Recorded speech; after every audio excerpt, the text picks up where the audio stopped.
Olá, pessoal! Tudo bem com vocês? Então, eu sou a professora Andres e hoje vou trazer um conteúdo bem legal para vocês, certo? Que são sobre as tradições brasileiras, ou seja, o estudo das xilogravuras e o estudo das literaturas de cordéis que vocês vão encontrar no capítulo 3 do livro de vocês. Bora lá? Então, nós temos aqui, de início, uma obra da xilogravura retratando a vida no sertão, feita por Borges. Então, basicamente, as xilogravuras vão retratar temas do Nordeste brasileiro, certo? A vida em si daquela sociedade de forma relacionada à questão do sofrimento, da seca, ok? Então, são temas típicos do Nordeste. A xilogravura, A xilogravura é uma técnica muito antiga de gravação e impressão de imagens, sendo utilizada desde o século VI pelos chineses. Então, xilo em grego significa madeira, certo? E aí a madeira, como xilo é porque ela é utilizada como a base, ela é a matriz. Então, é através da madeira que a gente vai obter a xilo, a impressão, certo? Dessa pequena técnica. Então, a técnica da xilogravura, da qual a matriz é uma madeira, é praticada desde a Idade Média e ilustrava os textos religiosos, certo? Então, as pessoas daquele período não sabiam ler. Então, era através da xilogravura que eles passavam os ensinamentos, da religião para essa sociedade, para esses povos. Então, essas imagens eram estudadas pelas muitas pessoas que não sabiam ler naquela época. Então, era uma forma de ajudá-los a entender e aprender um pouco sobre a religião deles naquele período. A impressão de imagens de santos, cenas de vida religiosa e calendários eram coloridos à mão e vendidos nas feiras e nos mercados. Então, são locais que vocês irão encontrar, basicamente, os cordéis, onde as capas dos cordéis são feitas através da impressão da xilogravura, da impressão na madeira. Aí nós temos aqui uma obra, uma imagem que representa um pouco da xilogravura no início, na Idade Média. Então, isso aí foi feito em 1296 e representa camponeses na colheita. Foi feito por Pietro, certo? Retratando essa forma de convivência durante aquele período. Então, observe que era apenas utilizado a cor preta, certo? Para fazer a composição dessa xilogravura. Aí nós temos já de forma mais diferenciada o Ossiane Croces, que é uma xilogravura de uma grande artista japonesa, foi feita em 1832. Continuando, nós temos aqui a arte da xilogravura no Ocidente, Terra Deliciosa, de Paul Gauguin.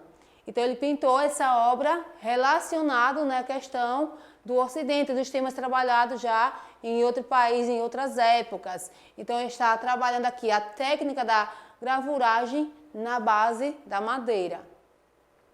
Outra obra de grande destaque, de grandes artistas famosos também, que foi feita diversas releituras, é essa obra aqui, O Beijo de Edvard Munch. Então, Edvard Munch também trabalhou com essa técnica, teve essa experiência e uma obra de grande destaque, que marcou a sua carreira foi O Beijo, de 1902. É a mesma técnica de impressão, certo? Desenho feito na madeira, passa tinta na base e faz a impressão na folha.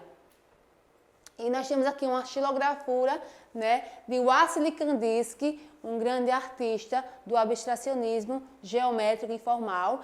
Ele utilizou nessa xilogravura as cores vermelho e azul e foi feita em 1939. Ele trabalhava muito com as cores quentes e frias, primárias e secundárias.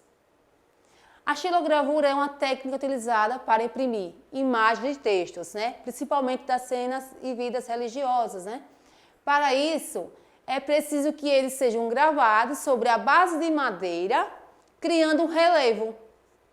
Esta base é chamada de matriz e funciona como uma espécie de carimbo, certo? Então, toda vez que você vai passando a tinta sobre essa madeira, sobre essa matriz, né, ela vai fazendo a cópia. Então, ela é tipo um carimbo, ela vai, né, reproduzindo, fazendo o reprocessamento da imagem. Ao receber tinta e ser pressionada sobre um papel ou uma superfície, né, uma outra superfície, ela faz as cópias desejadas, certo? Por isso que essa base é chamada de matriz, porque ela é a principal, né? E aí é através dela que se cria as outras repetições, ok? Então vamos ver agora, seguir uma imagem utilizando essa técnica, né? Figura A, vocês vão encontrar no livro de vocês essa imagem, certo? Ela está mostrando aqui um início, né? Onde o artista inicia o seu trabalho. Ele começa entalhando um pedaço de madeira, que será a matriz da xilogravura. Então, ele vai tirando, né, o excesso e vai criando o elemento visual que ele quer fazer, né, nessa madeira. Um desenho abstrato, pessoas, né, ou figurativos. Continuando, nós temos aqui a figura B, né? Depois de entalhar seu desenho, o artista passa a tinta sobre as partes elevadas na matriz, certo? Ele vai utilizar um rolinho e vai aplicar tinta, né, sobre essa matriz. Repare só que o desenho que ele criou nessa base, nessa madeira, né, ela não vai receber a tinta, porque foi o quê? Foi retirado o excesso, certo? Então, o propósito é esse, né? É trabalhar a matriz, né, deixando o desenho em destaque para ser reproduzido. Figura C, o artista pressiona o papel sobre a matriz, né, da madeira pintada, ou seja, a sua matriz está abaixo do papel, então ele vai colocar o papel sobre a matriz e ele vai pressionar, né, para que possa sair a impressão da sua xilogravura. Na imagem D, vocês vão observar aí, né, ele retirando a matriz, que é a base da madeira. E aí a xilogravura está pronta. O artista pode então usar a matriz de madeira para produzir outras versões da xilogravura. Então, na outra, né, ele pode também trabalhar com outras cores, se ele quiser reproduzir essa imagem novamente. Se ele utilizou a primeira, né, com a cor preta, ele pode trabalhar com a versão em vermelho, em azul, a cor que ele, né, achar melhor que ele deva continuar na impressão. E nós temos aqui as xilogravuras e a literatura de cordel, porque as duas, né, caminham, né, juntas na questão do trabalho ligado a temas totalmente nordestinos. No Brasil, um dos principais usos das xilogravuras é ilustrar poemas de cordéis muito produzidos no Nordeste, né, no nosso estado em si. Então, entre os cordelistas e xilógrafos brasileiros mais conhecidos estão J. Borges, né, que é José Borges, Amaro Francisco Borges, Abrão Batista e Gilvan Samico. A literatura de cordel, além de contar o cotidiano da população, é usada para comentar os acontecimentos políticos e outras questões da atualidade. Os folhetos de cordéis são comercializados em bancas ou expostos em varais, né? Os varais são barbantes, onde são prendidos com prendedores, aqueles que são utilizados, né, para secagem de roupas. Então, nós temos aqui uma imagem, né, que ilustra a venda de cordéis, né, em Porto de Galinhas, Pernambuco, em 2007. Gente, o cordel, ele veio de Portugal, né, sua origem é de lá, e aí, chegando ao Brasil, o local que ele ganhou grande destaque foi aqui no Nordeste. Então, nós temos em vários locais, em Pernambuco, né, em Sergipe não é tanto, ok? Mas nós temos também, certo, grande comércio relacionado ao cordel, certo? No mercado municipal vocês podem encontrar, certo, diversos cordéis e também vão encontrar no Museu da Gente Sergipana. Então, pessoal, esse cordel aqui, né, exposto, é do Varal de Literatura de Cordel, que foi, né, comercializado em São Cristóvão, no Rio de Janeiro, no ano de 2012, né? Então, mostra também um pouquinho dessa forma de expressão, né, de literatura, trabalhado em outros locais, né, que não é o Nordeste, certo? E nossa atividade de hoje, gente, a nossa proposta é trabalharmos com a reprodução, né, da gravura, só que utilizando a técnica de isogravura, ou seja, nós vamos trabalhar com o pratinho de isopor, certo?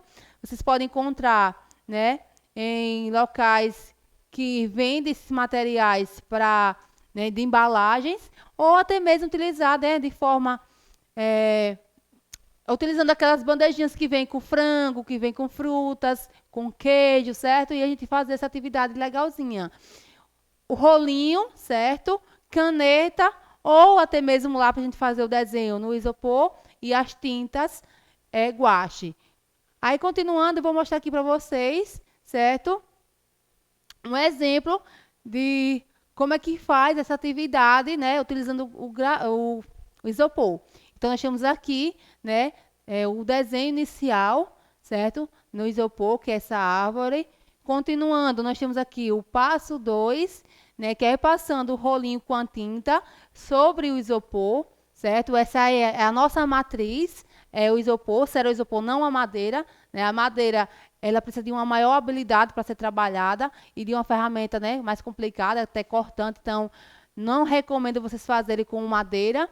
E em seguida, o passo 3, né, é fazendo a impressão com a matriz no papel de ofício, de folha 4, certo? Então, aí está pronta a nossa impressão da isogravura. Então, vamos lá para a nossa atividade, certo? Então, gente, a nossa prática é bem simples, certo?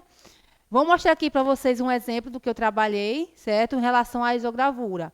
Eu utilizei a folhinha de isopor, né, o pratinho, eu recortei, tirei as bordas, certo? Ficou assim. Utilizei as tintas nas cores azul e preta, certo? E preto.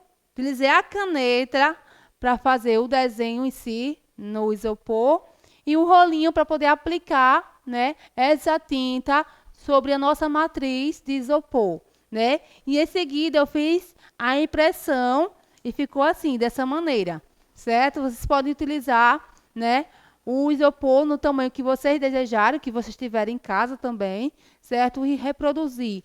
Pode utilizar também o vermelho, fica bem bonito, fica com grande destaque, certo? Mas as cores mais utilizadas na xilogravura são essas duas. Então, agora eu vou mostrar aqui para vocês, certo? A reprodução de uma isogravura utilizando, né, o nosso isopor, o isoporzinho aqui que eu reutilizei do meu pratinho de uvas, né, que veio com uvas. E vou utilizar aqui a folha de ofício para poder imprimir. Então, de início, eu vou fazer o quê? Eu vou fazer aqui o meu desenho sobre essa matriz, certo? Essa aqui será a minha matriz. E o desenho eu vou fazer utilizando o auxílio de uma caneta. É bem simples, certo? Eu vou reproduzir aqui um cacto também, né? Para seguir a mesma linha ali do exemplo que eu fiz para vocês. Bora lá. Rapidinho vocês desenham. Gente, assim, não precisam colocar muita força para não, né, perfurar demais o isopor e acabar, né, não ocorrendo a perca, né, da nossa matriz, certo? Deixa eu desenhar aqui rapidinho, já já eu mostro para vocês, né, como está o andamento do meu desenho.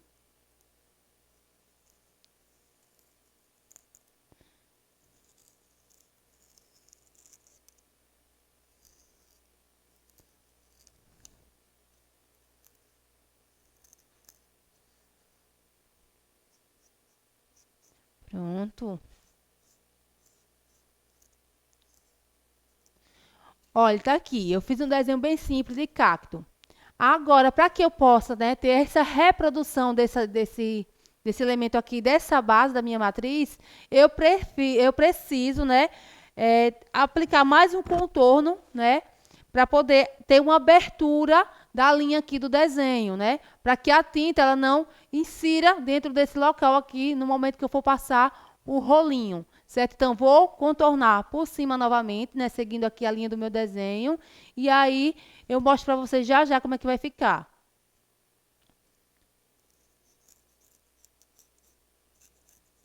Não precisa colocar força, né?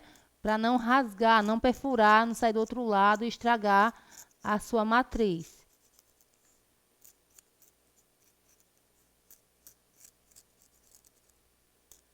Rapidinho vocês conseguem fazer.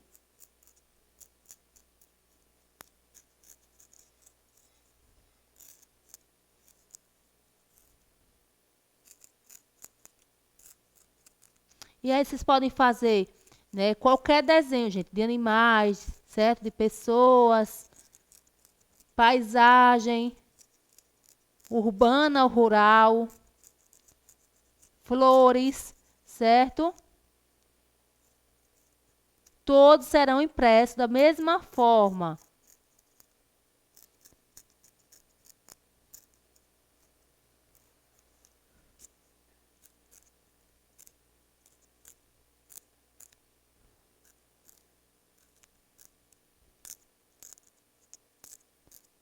Quase finalizando aqui, já mostro para vocês.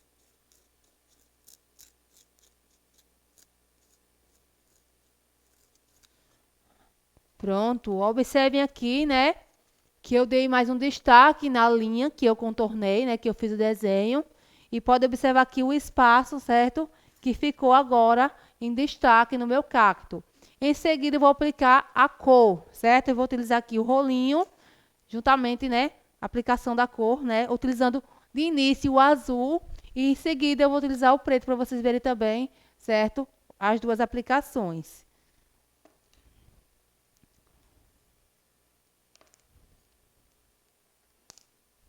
Eu vou precisar de uma folha para poder espalhar aqui minha tinta. Pronto. Aí eu vou passar aqui o rolinho sobre essa tinta, né? Espalhar bem. Para não ficar muito grossa a tinta. E em seguida eu vou aplicando, certo? Sobre o meu cacto. É bem simples.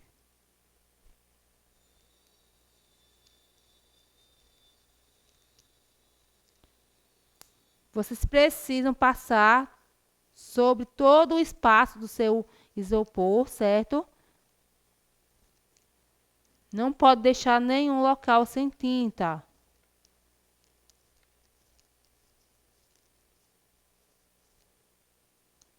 Em seguida, né, eu vou pegar aqui uma folha e aí eu vou fazer a impressão do meu elemento aqui visual, meu cacto, né, da minha isogravura, certo? Aí eu vou segurar aqui no cantinho, na borda, e aí eu vou jogar, colocar sobre o papel, certo? Vocês escolhem o local para ficar legal. E aí em seguida eu vou passar a mão, né, sobre esse isopor, sobre a minha matriz, né? Pressionar um pouquinho, né, para que a gente consiga obter aqui a impressão da nossa isogravura. Pronto.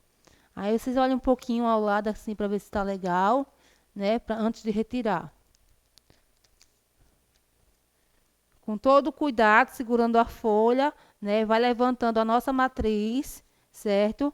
E aí vocês podem observar a nossa primeira isogravura.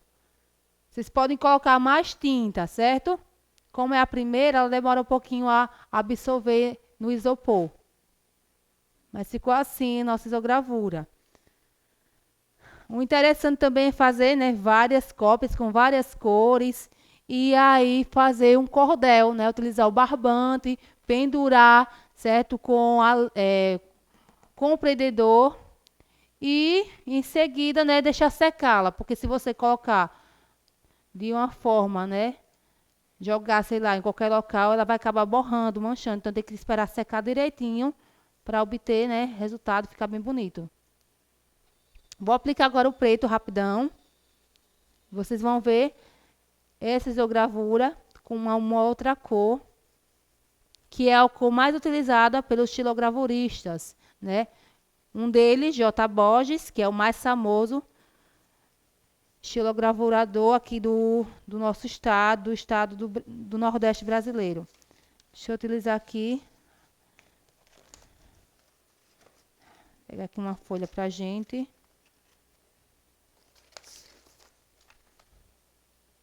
Mesmo processo, certo? Eu apliquei a cor. E aí eu vou colocar sobre a folha. E vou pressionar. Claro que tem, né, a técnica feita pelos estilogravuristas, né, com a madeira, tem todo um equipamento para eles trabalharem, certo? Para fazer a reprodução de uma forma mais rápida. Então, eles têm todo um equipamento, certo? Isso aqui é apenas uma atividade demonstrando, né, como é feito um pouco do processo da isogravura, certo? Mas com a madeira totalmente diferente, porque eles utilizam equipamentos específicos. Aí nós estamos aqui com o elemento, né, com a tinta preta. Vejam só, né, o resultado. A nossa estilogravura. Então é isso, pessoal, né? Espero que vocês façam em casa, que vocês gostem dessa atividade. Se cuidem, certo? Tchau, tchau. Um beijo para vocês.